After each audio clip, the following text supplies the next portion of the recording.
Olá, seja muito bem-vindo! Hoje a gente vai mergulhar de cabeça numa daquelas passagens da Bíblia que, olha, costuma dar um nó na cabeça e um frio na espinha de muita gente. É um texto que já gerou muita ansiedade, mas que, quando a gente coloca a lente do contexto, ele se transforma. Deixa de ser uma armadilha para se tornar um alerta cheio de esperança. Pois é, essa é uma daquelas preocupações que mexem lá no fundo, né? Aquele receio de, sem querer, cruzar uma linha invisível, de cometer um erro tão feio que, pronto, o perdão já não é mais uma opção. E é exatamente esse medo que o versículo que a gente vai analisar hoje parece despertar logo de cara. Puxa, pesado, né? Lendo assim solto, a conclusão parece óbvia. Um deslize, um pecado que a gente fez sabendo que era errado, depois de conhecer a verdade, e fim de jogo. Mas o grande segredo para destravar o sentido dessa passagem não está só no que ela diz, mas para quem ela foi dita. E é exatamente isso que a gente vai desvendar agora. Ok, vamos organizar as ideias para entender isso juntos. Nosso caminho vai ser este aqui. Primeiro, a gente vai olhar de frente para o medo que esse versículo causa. Depois, vamos descobrir para quem a carta foi escrita, isso muda tudo. Aí vamos redefinir o que é esse tal de pecado voluntário, entender por que a consequência é tão definitiva e, por fim, enxergar a passagem como ela realmente é. Um alerta, uma proteção tanto para eles naquela época quanto para nós hoje. A origem do medo é bem clara. A frase "se pecarmos voluntariamente", nossa, ela soa como se qualquer pecado feito de propósito, sei lá, uma mentira, um momento de raiva, qualquer falha que a gente tem consciência, pudesse nos jogar para fora do alcance da graça de Deus. Sem o contexto, parece uma sentença de condenação para qualquer pessoa que luta contra as próprias fraquezas. E aqui, pessoal, está a chave que vira o jogo. Para entender qualquer texto, principalmente um tão antigo, a primeira pergunta tem que ser: quem estava lendo isso? Quem eram os destinatários originais? A resposta muda completamente a nossa perspectiva. Vamos ver quem eram eles.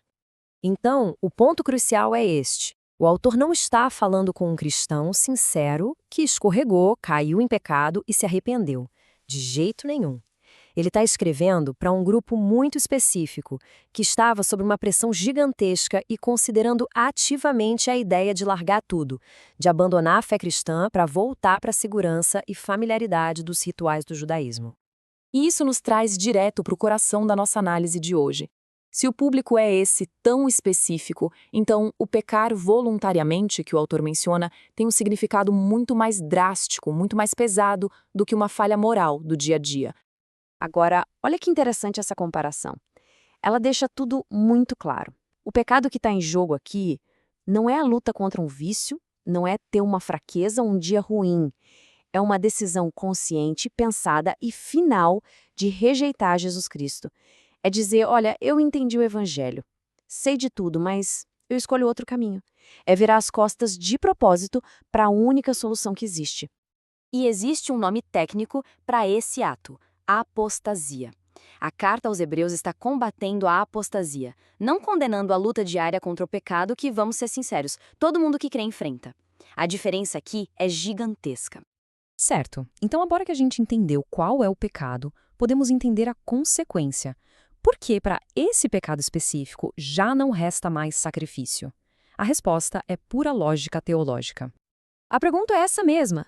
Se alguém decide chutar o balde, abandonar Cristo e voltar para o sistema antigo, o que essa pessoa vai encontrar lá? O autor de Hebreus é muito direto sobre isso. É que o ponto central da carta aos Hebreus inteira é mostrar que o sacrifício de Cristo foi único, final e completo. Ponto final.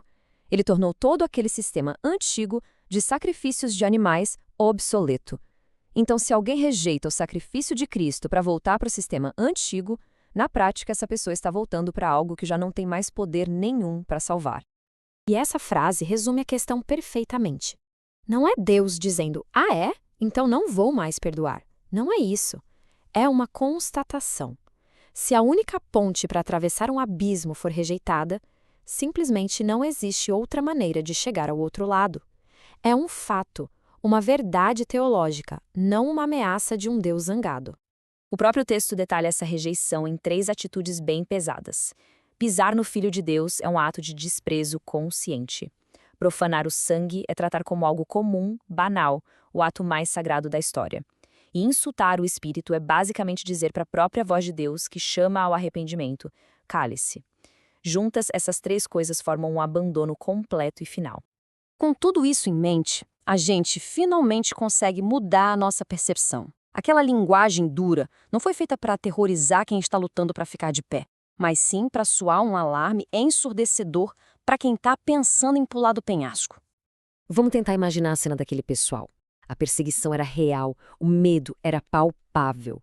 A tentação de voltar para uma estrutura conhecida, familiar, segura, como era o judaísmo, e deixar para trás esse caminho com Cristo que estava trazendo tanto sofrimento, nossa, devia ser uma tentação enorme. E a resposta do autor é quase um apelo desesperado. É como se ele estivesse gritando: não faça isso. Eu sei que está difícil, mas o caminho de volta não é um refúgio, é um beco sem saída. Tudo que realmente importa está aqui, com Cristo. Abandoná-lo é perder a única esperança que existe. E agora, vamos trazer essa análise toda para a nossa realidade. Como essa passagem, escrita para uma situação tão específica, se aplica a nós hoje? É que o princípio por trás dela, esse sim, é eterno. Essa tabela aqui resume tudo de forma muito clara. Se alguém está preocupado com essa passagem, se está lutando contra o pecado e querendo de verdade permanecer firme, a própria preocupação já é o maior sinal de que o alerta não é para essa pessoa. O alerta é para quem tem o coração endurecido, para quem decide conscientemente dar as costas para a fé que um dia a abraçou. E talvez essa seja a melhor imagem para a gente guardar. Hebreus 10 não é uma pedra no meio do caminho para fazer os fracos tropeçarem. É o guarda-corpo, a mureta de proteção na beira do abismo, gritando para ninguém chegar perto demais do perigo de abandonar a única fonte de vida que existe. E desse jeito, a passagem se transforma completamente. De uma fonte de medo, ela vira um poderoso incentivo para a gente continuar, para perseverar. Ela nos lembra do tesouro que temos em Cristo e deixa uma reflexão no ar. O que significa, na prática, se agarrar a essa verdade, confiar que o sacrifício dele é suficiente, especialmente naqueles dias de dúvida e dificuldade? A resposta para essa pergunta? Bom, aí está o verdadeiro coração da fé.